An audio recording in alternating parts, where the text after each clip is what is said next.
nosotros estamos lejos, los emergentes y los fronterizos. Sí, señor.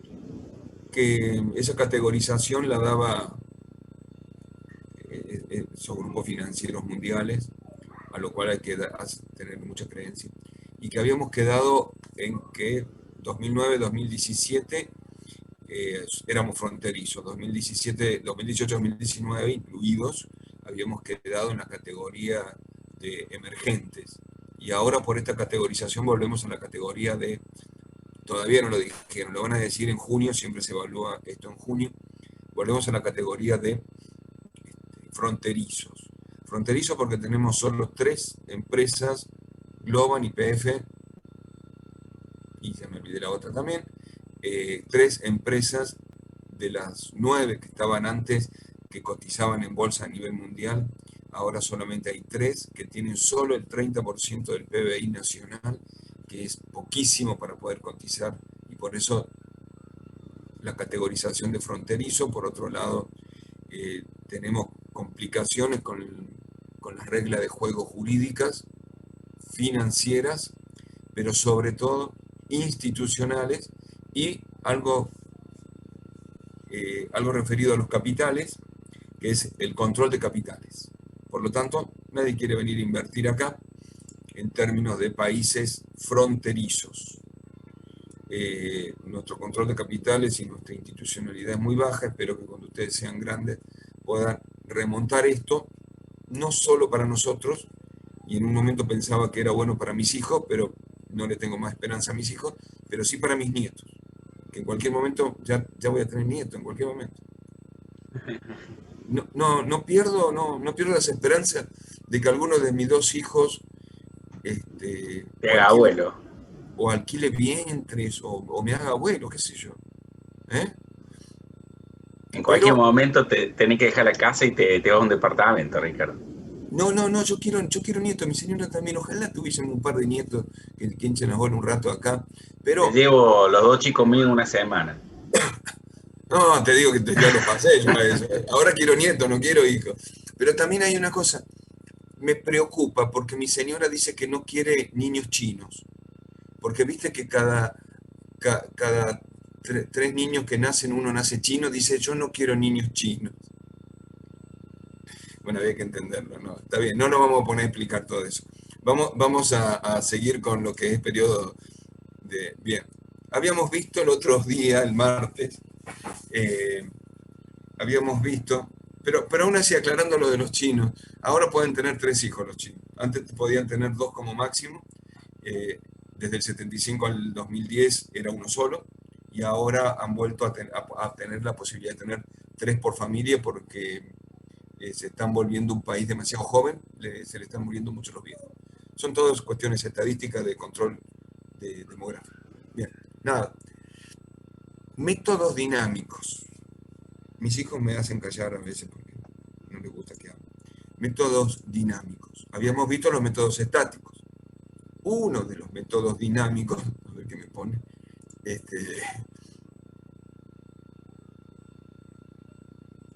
sí, ahora sí, sí, tal cual. Pero los chinos usaban barbijo antes que nosotros, vos sabés que en el 2015, dando vuelta, siempre, pero más aún en esa época se veía mucho más. ¿Por qué usaban barbijo? Entonces yo le pregunté en mi bruto inglés que tengo, a lo cual mi señora se reía y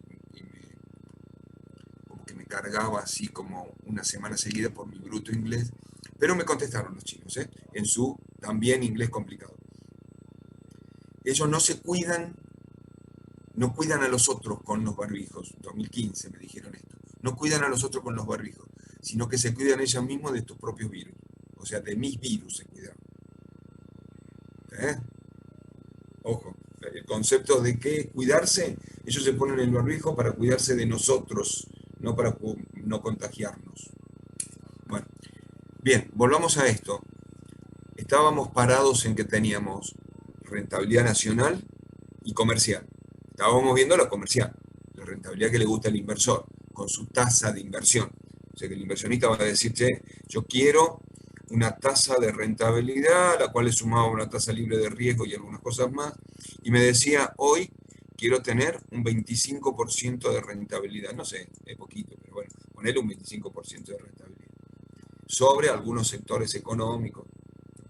Bien, esta tasa de rentabilidad en los métodos estáticos se comparaba con la tasa de rentabilidad simple del capital social, la tasa de rentabilidad sobre la inversión total, etc. Pero aquellos métodos tenían un año normal solamente, no veían la vida útil completa del proyecto y veían indicadores estilo foto de un solo año.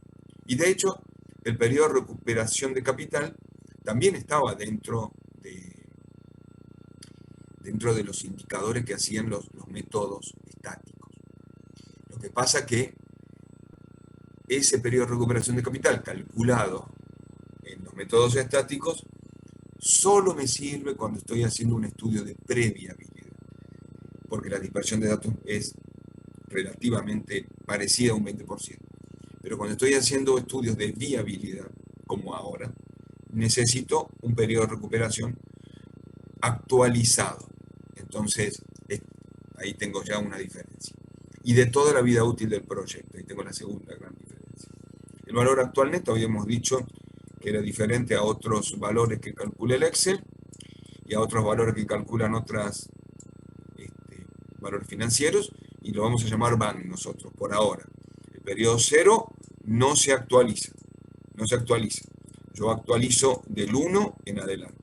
Esto me hace acordar que todas las inversiones se colocan el 1 de enero del año que yo estoy en construcción o en desarrollo. Que para ustedes, ese 1 de enero, 1 del 2021, va a ser el desarrollo del proyecto. Ya lo tenemos como pauta. Ese 1 del 2021 es donde el inversor pone el primer valor de inversión. Le seguirá sumando durante el año o lo pondrá después el 1 del 22 más valores. Entonces, estos métodos dinámicos también hablan del BAN y del TIR, tasa interna de retorno. El método de BAN y TIR van juntos. Ahora vemos, van juntos. El periodo de recuperación actualizado habla también de una balanza, cada vez me sale más derechita, que va poniendo el primer año, la inversión del primer año, y lo trata de nivelar con las utilidades más depreciaciones del primer año. Al segundo año pone la inversión del segundo año y lo equilibra con utilidades más depreciaciones del segundo año.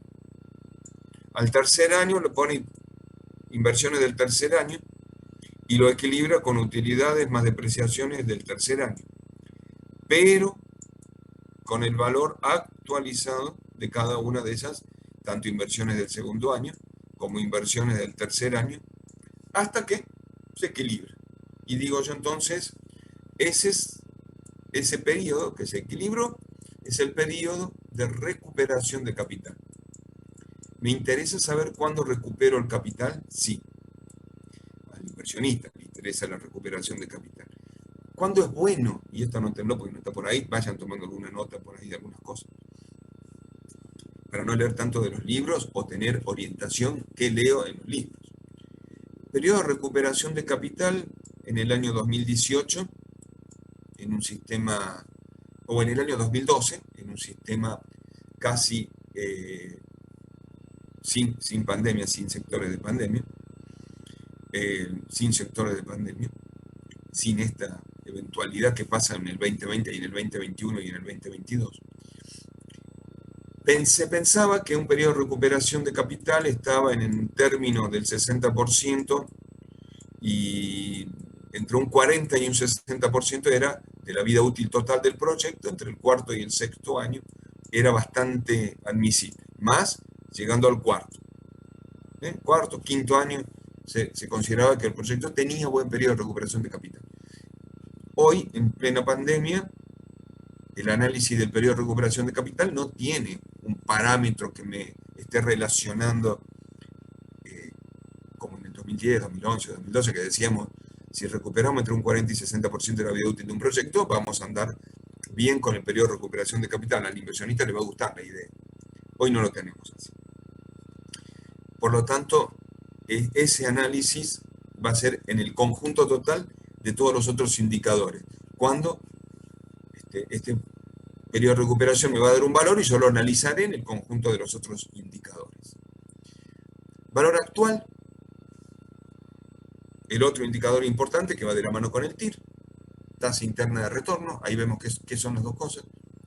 El VAN es un valor que me dice el inversionista, me pide el inversionista, ¿no? Me dice una tasa interna, una tasa del inversionista del 25%, como decíamos recién, y si yo logro poner tasas en un eje y pesos en el otro de recaudación, voy a poder poner todos los VAN entre dos cosas: la diferencia de corriente de liquidez ingresante y egresante, corriente de liquidez neta.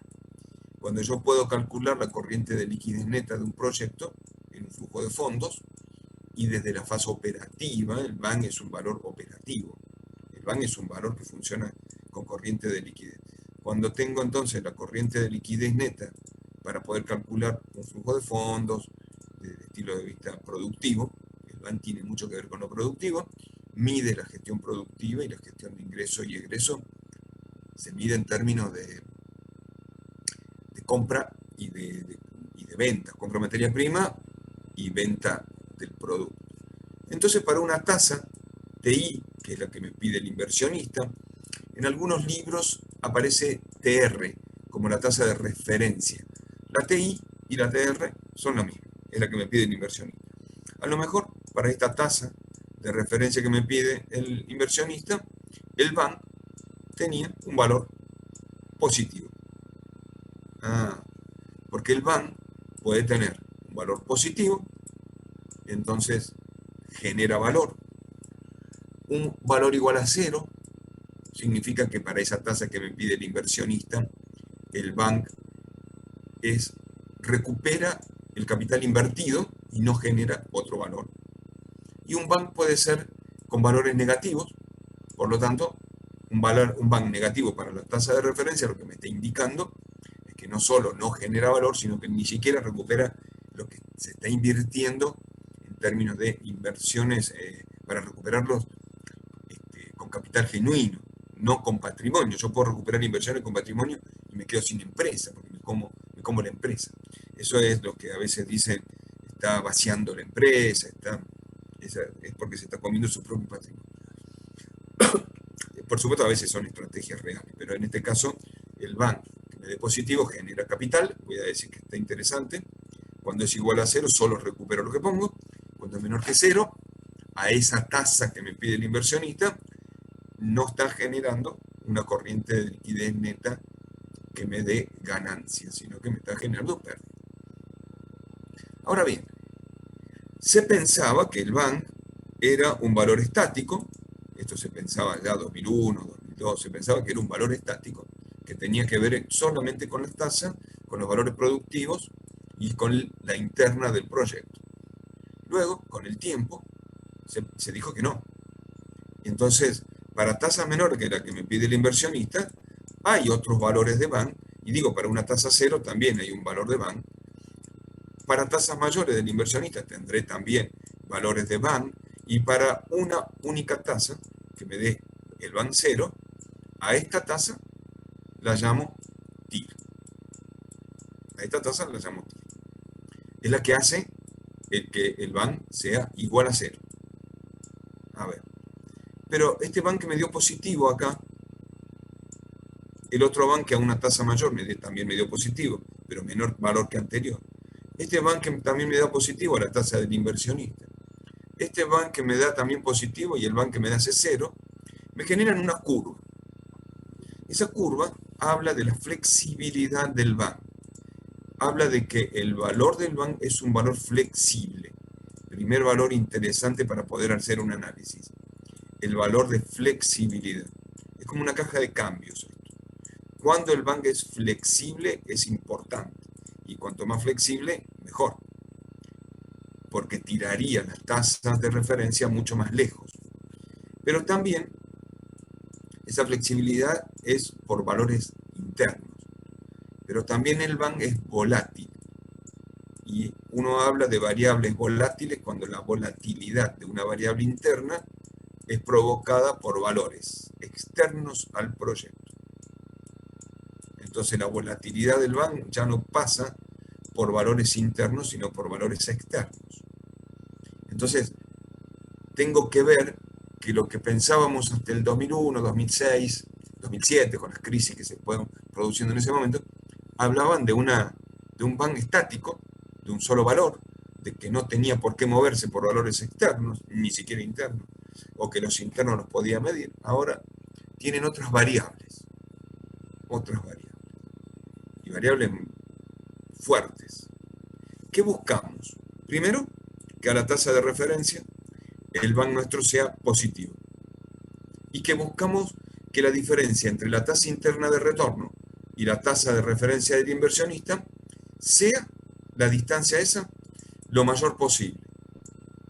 El mayor valor de datos. ¿Y qué buscamos? Que el BAN sea lo más flexible posible. Que tenga la mayor distancia entre el 0 y el TIR. ¿Por qué? Aunque sea petizo. Digo, a ver, aunque sea en estas condiciones. No así, mira. Este BAN del proyecto A, si bien tiene valores altos de BAN, tiene poca flexibilidad en tasas. Una pequeña variación de las tasas que me pide el inversionista ya me hace llegar a la tasa TIR. En cambio, el otro BAN, con valores de ganancia más pequeños, llega a la tasa de referencia del inversionista y llega a la TIR mucho más lejos. Tengo mayor posibilidad de trabajo con las tasas. ¿Y qué son las tasas? ¿De qué tasa estamos hablando fundamentalmente? De la relación que hay entre la tasa TIR y la mayor tasa posible para pedir préstamos. Si la tasa de préstamo es mayor que la TIR, no voy a poder pagar el préstamo. Lo voy a poder pagar solo con desarrollo, comiéndome capital y comiéndome patrimonio. Lo voy a pagar no con utilidades netas, sino con capital y con patrimonio. Cosa que obviamente hace que la empresa, año por año, vaya perdiendo patrimonio. No queremos empresas que pierdan patrimonio. No queremos empresas que pierdan capital de inversión, sino que generen lo suficiente para tener su propio capital para pagar sus inversiones y su desarrollo de préstamos. Si no, tengo que definir una empresa que no tenga préstamos. Y eso hoy en la actualidad no es concebible en las pautas financieras y en el contexto económico que se vive. Por lo tanto, la tasa de referencia del inversionista, la TI, tiene que estar lejos y bien lejos de la tasa de referencia de TI. Cosa de cualquier variación en políticas económicas que me aumente las tasas, el TIR lo tenga bien lejos. Para que yo tenga posibilidades y bien lejos se habla de 7 puntos, de 10 puntos. No estamos hablando de 1%, 2%. No, si no, no tengo lugar de margen del trabajo. En 5 puntos se me cae la empresa. Ese es el criterio del BAN y después vamos a hacer más ejercicios, pero pensando en este criterio, ¿no? El BAN también me sirve para comparar proyectos. Entonces vamos a tener que analizar proyectos que tienen este desarrollo entre valores de BAN y de tasas, proyectos que tienen este desarrollo de valores de BAN y de tasas. Y bueno, entre estas tasas que son iguales a valores menores que tasas, yo voy a pensar que es preferible elegir el proyecto A antes que el proyecto B para tasas de esa referencia. Para tasas de esta referencia, hasta este valor de referencia, elijo el proyecto A que el B, porque el A tiene mayor BAN y tiene un TIR, que es este valor, TIR del proyecto A, que está lejos de la tasa de referencia. Aunque el TIR del proyecto B es esta tasa, este TIR del proyecto B lo voy a analizar de esta manera. Para tasas que me voy acercando entre la referencia y partir de la, voy a elegir el proyecto A porque tiene mayor, el proyecto A porque tiene mayor TIR, está bien, el proyecto B, lo estoy leyendo. Voy a elegir el proyecto B porque tiene mayor TIR y tiene mayor VAN. Y para valores que estoy aquí, voy a elegir el proyecto B, por más que tenga un valor chiquito de ganancia, de VAN, y un valor también pequeño de flexibilidad ante la TIR. Pero lo tengo que elegir si no me queda otra comparación. Eso en términos de proyectos que son comparables en tecnología, en desarrollo, en cantidad de empleados que tiene la empresa, en empresas parecidas, no necesariamente igual, y que trabajen sectores parecidos. Los sectores alimenticios se comparan con sectores alimenticios. Un textil lo puedo comparar con un constructivo. Escuchen lo que digo. Un textil lo puedo comparar con un constructivo. Si ustedes se fijan en esos sectores, la variabilidad que tienen en el PBI es parecido. Se mueven en forma parecida. Bueno, así pienso. Pero ¿qué ocurre con proyectos que tienen igual inversión? Ahí la comparación ya es diferente. Con proyectos de igual inversión trato de buscar los VAN que sean más grandes. Con proyectos que tienen inversiones diferentes, existe un indicador que se llama R-VAN, que compara proyectos de distintas inversiones. Tengo el proyecto A, que invierte ese valor, el proyecto B, que invierte este valor, el proyecto C, que invierte este valor. Todas las inversiones son primero distintas y después poco comparables. Una es 1000, la otra es 10, la otra es 100. Poco comparables entre sí. Entonces se trabaja con el R-VAN. El R-VAN es la relación del valor actual neto. En el numerador habla de las corrientes de liquidez neta de cada proyecto. Y también actualizado para toda la vida útil del proyecto, que así trabajan todos los indicadores dinámicos para toda la vida útil del proyecto. Actualicen toda la corriente de liquidez.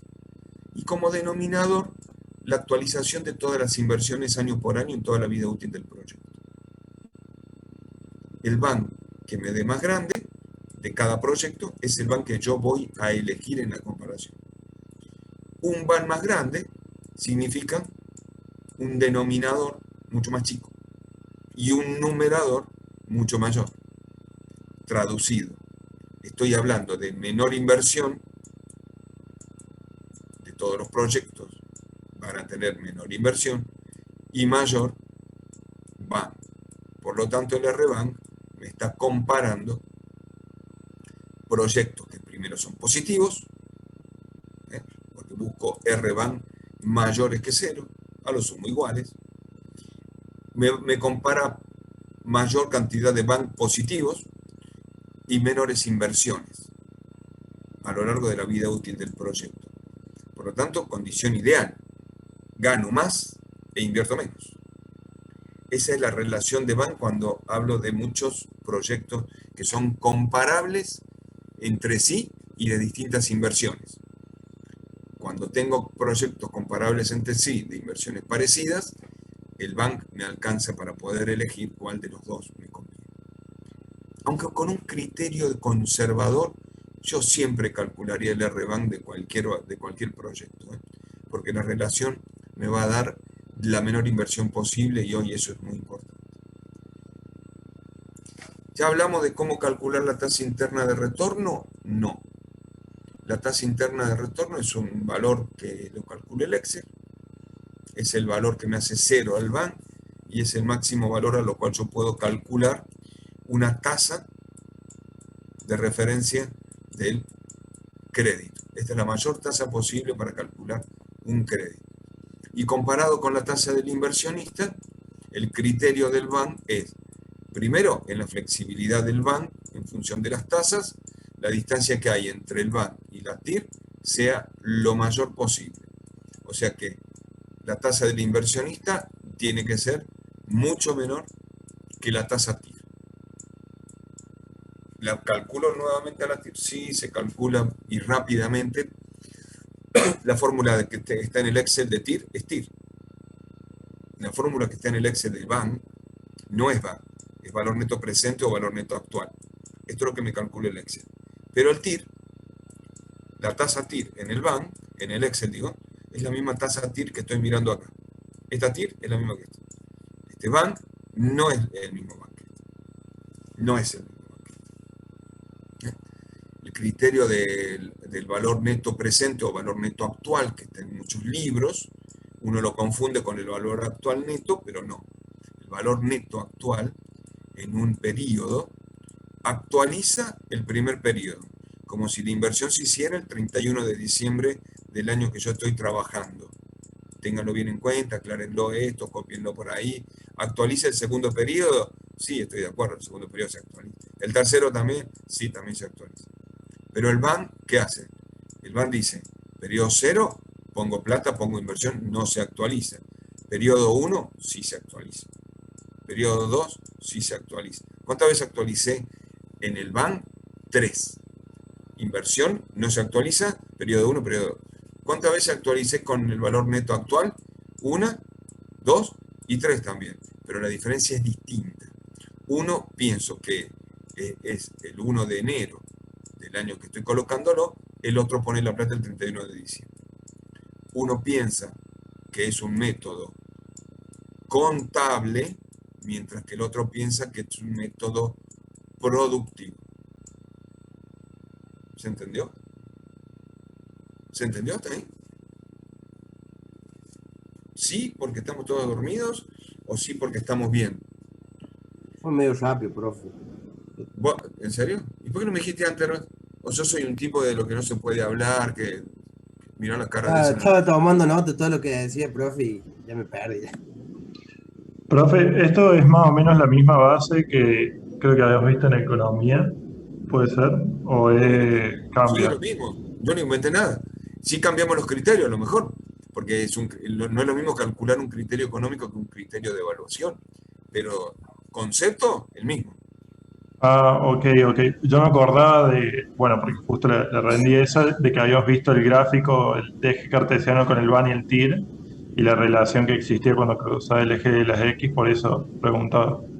Sí, sí, sí, es lo mismo. Sí.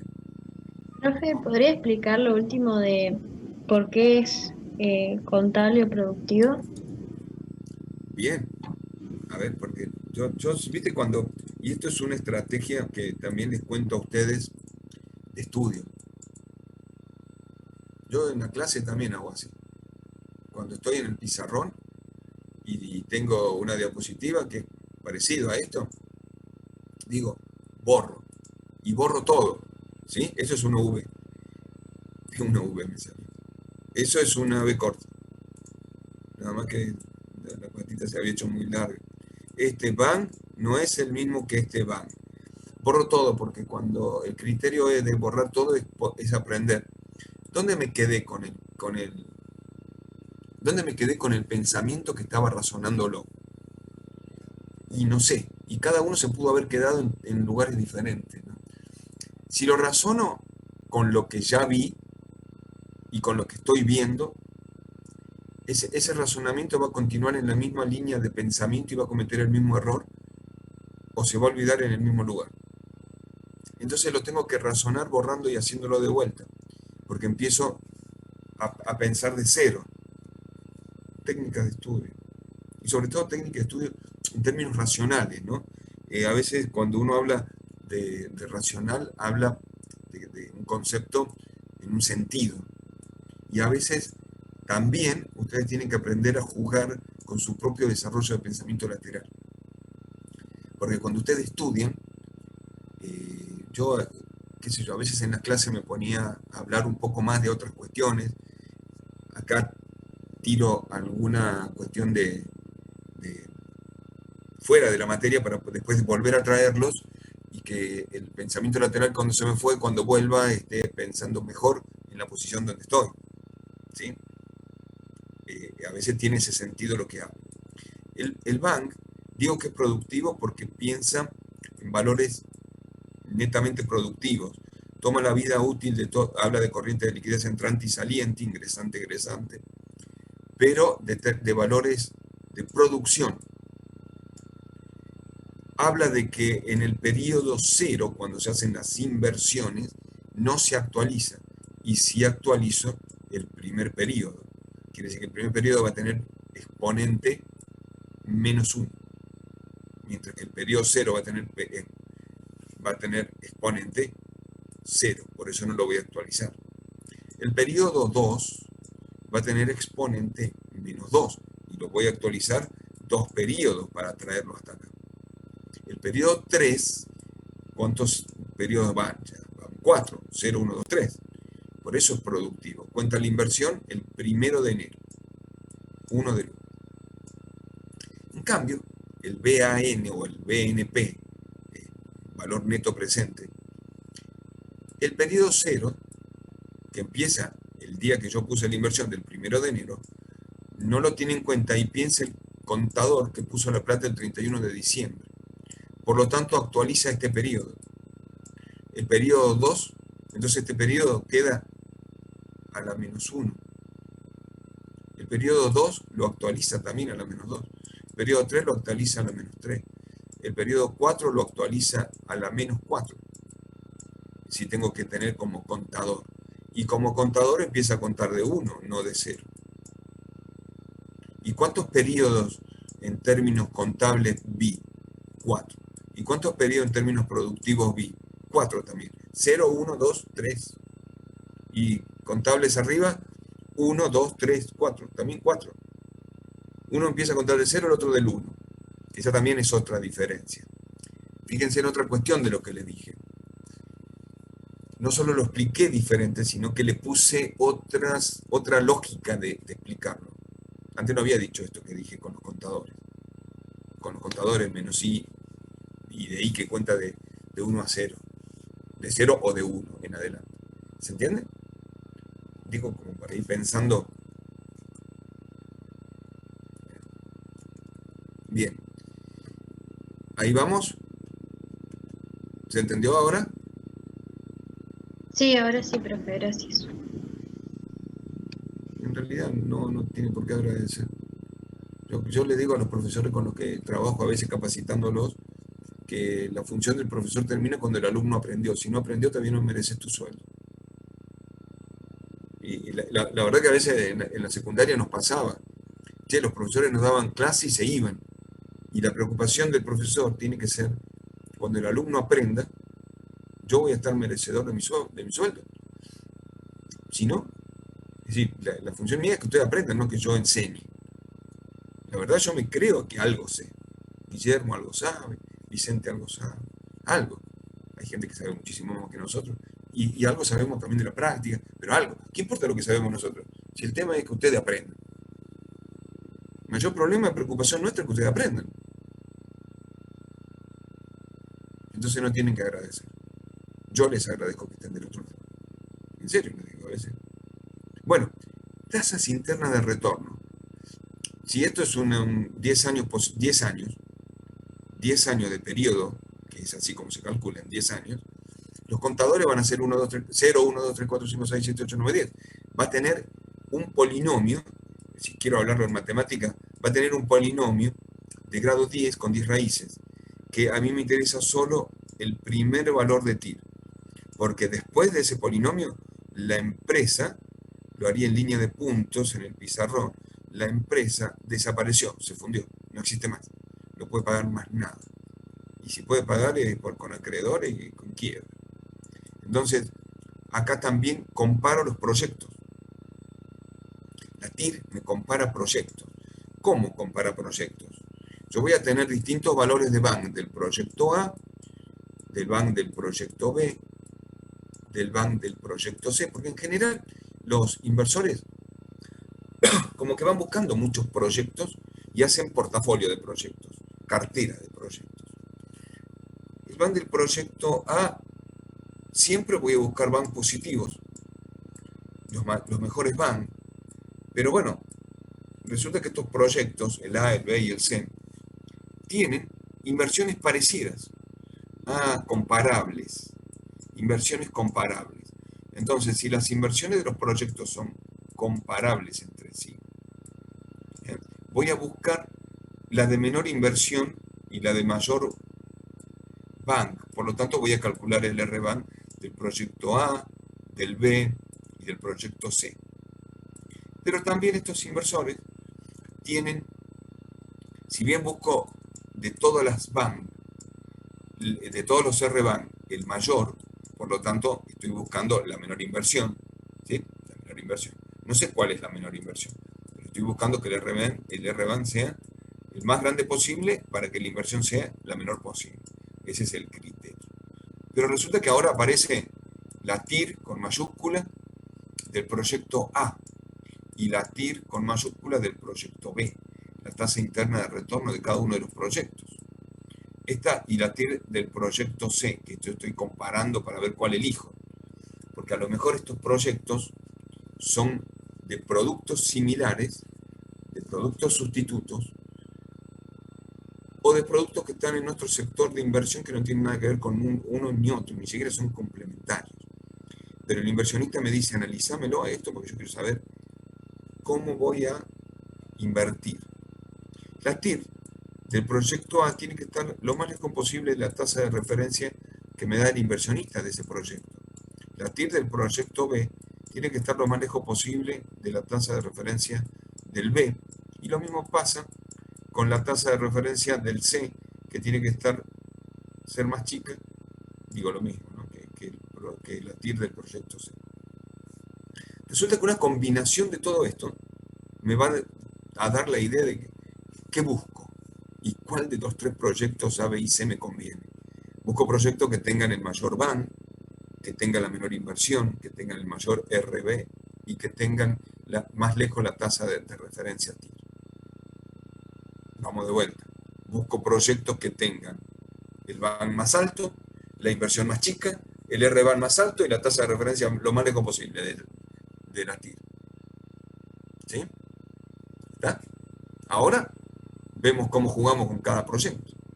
¿Se pueden modificar estos indicadores? Sí. La respuesta tiene que ser muy grande, sí. Porque primero la TIR y el BAN van juntos. Y como el BAN habla de una sumatoria de corriente de liquidez actualizadas, el factor de actualización es 1 más la tasa de referencia del inversionista elevado a la menos I, ¿no? Y el I cuenta de 0 a n periodos. Lo que yo puedo modificar son las corrientes de liquidez. Voy a ver cuáles son las variables sensibles de esta corriente de liquidez y para poder modificarlas. ¿Qué son las variables sensibles de un proyecto? Primero tengo que estudiar el proyecto muy bien y muy fino y analizar cuáles son aquellas variables como, variables del estilo mano de obra, directa e indirecta, variables del estudio costo productivo, pero bueno, dentro del costo productivo va a estar el costo de materia prima, va a estar el costo de la mano de obra que ya lo puse antes, va a estar el costo de los insumos, variables productivas como precio de venta, que puede cambiar, variables sensibles como cantidad de producción, y ahí tengo ya la idea de expandirme en el mercado. Yo analizo para un Q definido, pero pienso en la expansión cuando hablo en variables sensibles. Estas variables, precio de venta, precio de mercado, algunas son externas, otras internas, tasa del inversionista, que me dé menos o más.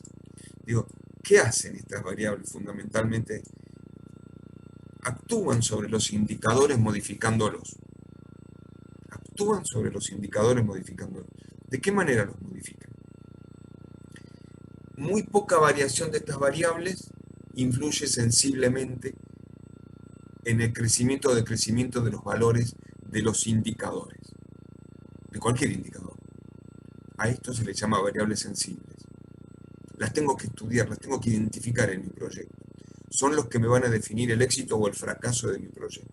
Son las que yo voy a poder mover dentro de ciertas estrategias del proyecto. ¿Ven? Eso es, son los criterios que...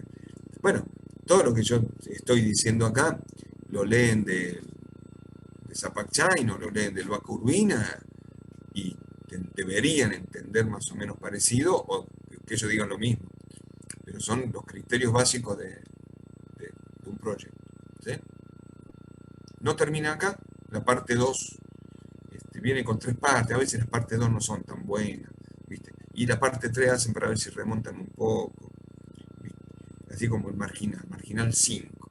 Hicieron una historia con el Marginal 1 y 2, la 3 y la 4 fue cualquier cosa y la 5 retoma la historia de la 2. Ya no entiendo cómo es, no va. Bueno, no importa. Es como con una película en Netflix, ¿no? Apenas la pones en Netflix te dormís a los 10 minutos. Bueno, parte 2 de esto lo veremos la clase que viene, pero en la clase que viene también vamos a dividirnos con Guillermo de todos los proyectos que están trabajando y lo podremos dividir un poco. Ya nos vamos a dividir, hoy no creo, Guille, vamos a contestar preguntas generales hoy me parece. La clase que, en este curso por lo menos, la clase que viene dividimos grupos internos y externos.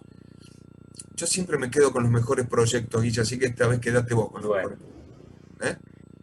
¿Cuál agarra? ¿Los pares o los impares? No, este año los impares. Está bien.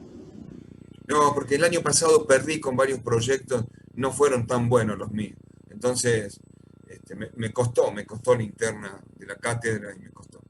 Vamos a ver si este año hacemos mejores proyectos trabajando y me parece que los impares van a trabajar mejor que los tuyos. Bueno, Londero, ¿estamos con esto? ¿Van entendiendo un poquito?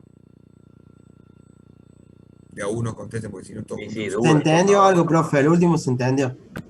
Sí, se entendió. Tampoco es para meterle tanta ficha de junta, ¿no? Por eso que lo dividimos en 3 partes. Ahora, la parte que sigue es otra cuestión.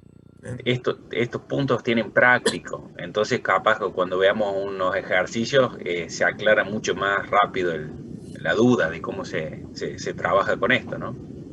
Sí, y yo les debo el flujo de fondo operativo y financiero. Bueno, vienen estos temas, ¿no? Pero tengo que trabajar sobre eso fundamentalmente. Bueno, a ver, vamos viendo así, empiecen a hablar de a uno, no importa, si empiecen a hablar a ver cómo están con el tema de los prácticos, pudieron reunirse virtualmente por grupo, cómo están tratando de organizarse, porque esa es una parte difícil. Es decir, ya tenemos el grupo, ya tenemos el sector, el proyecto, estamos trabajando en el alcance y en la oportunidad, pero nos pudimos juntar virtualmente, obviamente. ¿Cómo se están moviendo en eso? Nosotros por lo menos todavía no, pero tenemos planeado, ahora bueno, estamos coordinando juntarnos, juntar más información, todo eso. Bien, sí, porque si no vamos a ir quedándonos... Sí, rezagado. Traten de buscar qué sucede. Después vamos a entrar a la dinámica del examen y no van a tener tiempo, se van a poner a estudiar y van a perder el foco de hacer consultas. Y lo ideal es tratar de aprovechar un poco las vacaciones para que avancen en ese punto, en el práctico. Profe, una consulta. Nosotros nos juntamos, más o menos vimos las unidades y dijimos qué información podemos buscar de más o menos de cada lado. El problema es que no sabemos después qué vamos a hacer con esa información. Porque está bien, nosotros ahora buscamos todo, pero cómo vamos plasmando todo lo que encontramos. Porque son como unidades muy distintas. Por ejemplo, en la unidad 2, por ahí analizás todo el mercado, la competencia, y en unidad 7 analizás la mano de obra.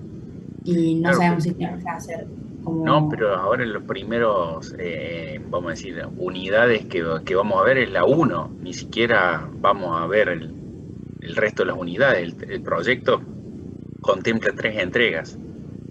La primera entrega, que será apenas volvamos a las vacaciones unos días, incluye, vamos a decir, el análisis macro, que es el estudio de oportunidad. Y después empezamos a desarrollar la unidad. La primera entrega incluye la 2, no sé si la vamos a dividir de otra forma, pero normalmente incluye la 2, la unidad 2 de mercado. La otra entrega, la próxima entrega incluye la unidad 3, 4 y 5, o hasta la 6, y después la última unidad incluye la 7, 8, 9 y 10, normalmente. Claro, bien, esa ahí iba mi duda, para ver cómo estructurábamos la información y cómo, o sea, qué hacíamos foco y cómo, digamos, Eh, encaminar el trabajo. Capaz que no le hemos enviado, no sé si en este grupo enviamos la guía de control, la guía para hacer los prácticos de la 1. No sé si Ricardo, Sí, sí, lo vos pusimos, está en el pusimos Telegram la guía de también. control y las tablas y es importante que no pierdan de vista también las guías de el manejo de la información y el porqué de cada una de las elementos de un estudio de viabilidad. Eso. Claro. Fíjense que en el primera entrega, la primera unidad, tiene todo el requerimiento de esta primera entrega y ahí vamos a decir, ayudar a tener una guía de qué buscar. Bien, la verdad que no lo vi, perdón. Está bien, no hay problema, no hay problema. Bueno, La pregunta era evidente que estaba por ahí, pero por las dudas, si lo pueden compartir entre ustedes, Sí, está si, en Telegram, está. En el por eso, grupo por eso. de... está en Telegram. Yo les decía que está en Telegram porque no, no lo tenía como definitivo, como que tenía que pedir permiso por ahí si podía ponerlo ya como material definitivo y lo había puesto como material de borrador, que obviamente no va a cambiar mucho la historia, pero bueno, quería verlo un poquito más de ese lado. ¿Eh? Eh, yo Está quería, bastante.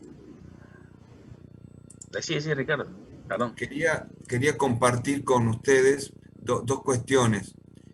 Eh, el BRICS, el BRICS habla de Brasil, Rusia, y acá lo tenemos más abajo, que es BRICS. Países BRICS son Brasil, China, Rusia, Rusia. India, China y Sudáfrica. Por eso es BRICS. Bueno, ¿qué son los BRICS? Son los países emergentes y el BRICS, que son países en vías de desarrollo y están impartidos por la Global Business School. Ya, pueden leer las dos cuestiones acá. Países emergentes dice que la clasificación no son países en vía de desarrollo y no han alcanzado el estatus de país desarrollado. Sin embargo, es una definición demasiado relativa y que en el mundo genera confusión ya que hay consenso, no hay un consenso nacional entre países emergentes. Una economía puede ser considerada como emergente cuando tiene las siguientes condiciones: riqueza en materia prima y recursos, como nosotros, fuerte industrialización, número creciente de trabajadores jóvenes, estabilidad política, fuerte inversión extranjera, fuerte crecimiento de consumidores locales, influencia política y económica de los países de espacios similares. Rusia, por ejemplo, carece de gran estabilidad política y sin embargo es considerado como país BRICS. Egipto es considerado como mercado emergente, pero tampoco tiene estabilidad política desde la primavera árabe del 2010. Lo más importante, excepto casos como Argentina o México, del espacio económico latinoamericano, bueno, pueden leer esto, pueden leerlo, pero no lean de páginas cualquiera, lean de páginas interesantes. Por ejemplo, el 24 de junio de este año, ahora, todos los junios se pasa, ¿no? Se definirá esto es de Infobae, definirá si Argentina desciende de categoría y pasa a ser mercado frontera. Mercado frontera. ¿Sí? Y ahí dice, ¿por qué explica mercado frontera? Se publicarán los 24 de junio, pasa a ser de emergente a fronterizo, las consultas están dadas por... ¿Y por qué? El duro control de capitales, la baja calidad institucional, condenaría a Argentina a ser un país fronterizo. De esto estamos hablando. La categoría de fronterizo desde 2009, que había caído y permaneció hasta el 2018. 2019 y 2020 fuimos países emergentes y ahora podemos volver a caernos. Cuando el mercado argentino fue recalificado para ingresar, o sea, China, India, Taiwán, Brasil, Sudáfrica y Rusia son emergentes. Cuando el mercado argentino fue recalificado para ingresar a esta élite, se incorporaron al índice 8 compañías locales. Hoy solo quedan 3. YPF, Globant, y acá está la otra que me había olvidado, Adecoagro, que ingresó en reemplazo de Telecom. Bueno, sigamos leyendo ustedes, a ver si les gusta por qué y cómo son estos desarrollos. O sea, no es, dice, las acciones argentinas pasarían a convivir en un mercado del estilo Vietnam, Marruecos, Bangladesh, Kenia y Kazajistán. Es decir, el país tiene chance de convertirse en cabeza de ratón, ser lo primero, el primero de todos los que están en el final. Pero antes era cola del león, era de los últimos países, era de los últimos países que estaban como emergentes. Estaba bueno, porque tenía una presencia del 0,3 del índice en regulaciones, del índice de acción que ponen a estos países. Ahora, ¿cuál es el problema? Las regulaciones cambiarias, la baja calidad institucional, hacen que Argentina hagan abandonar el punto de país emergente. ¿Estamos bien? Digo, cuando lean, y esto es fundamental, cuando busquen información, leamos información de lo que estemos hablando. Entonces, ¿por qué no vienen las inversiones de Argentina a Argentina? ¿En el 2019 o en el 2021? ¿O en el 2018 o en el 2021? Digo esos dos países, esos dos momentos, porque son dos momentos de sectores políticos diferenciados. Aunque tengo mis cuestiones también, ¿no? Porque en términos económicos, todos terminan diciendo utilizando las mismas herramientas. No tan contradictorios uno con otro. Pero bueno, digo, lean esto para entender y formarse criterio. Criterio con fundamento técnico, no criterio sin fundamento técnico. Profe, una Sí. consulta del grupo 5, estamos con biocombustible. Le quería consultar, primero que nada el rubro, para dejarlo bien definido, que por ahí no teníamos dudas si era energía o combustible. Según lo de la Secretaría de la Nación, encontré que era dentro de energía, hidrocarburo, biocombustible. ¿Está bien trabajarlo así? Así está bien trabajando. Y Bien, acordate que si sale la ley, volvemos todos para atrás. Y no importa. sí. ¿Eh? Venimos como una amenaza con eso. Sí. El alcance me daba duda, porque viendo los pasos que daba a seguir la primera parte, es como que finalizás eligiendo el producto dentro del sector. Y me da duda porque cuando definimos el alcance es como que ya tenemos el producto y decimos si queremos ser nacional, internacional, darle al sector agrícola, a todos los particulares. Me hacía duda ahí. Vos vas a fabricar biocombustible y vas a vender biocombustible. El tema es definir tu mercado de venta. ¿Qué biocombustible vas a hacer? Soja, dijo. No, ¿qué vas a hacer? ¿Cómo que vamos a hacer de producir y vender o solo vender eso? Claro, ¿No? porque ¿De qué? ¿Cuál va a ser ¿De qué? tu biocarburante? A Claro, base de eso. Estábamos viendo las alternativas de eso. pero biodiesel o vas a hacer derivados de alcoholes. No, de biodiesel. Biodiesel, listo. Sí, no alcohólicos, dale. No, y un alcance por ahí de venta, eso queríamos ver que nos recomendaban por ahí, porque podía ser surtidores distribuidos en puntos estratégicos para uso agrícola o para uso agrícola y particular. Estábamos con esa duda de qué cantidad vender para ver si también exportamos o no. No, vos tenés que definir en qué línea vas a vender. ¿Vos vas a poner tu propia estación de servicio? ¿O vas a vender según la ley a estaciones de servicio? ¿O a distribuidoras de combustibles? ¿Cómo nos ubicamos ejemplo, la ministro?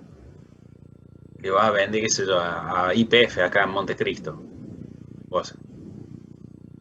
Bien.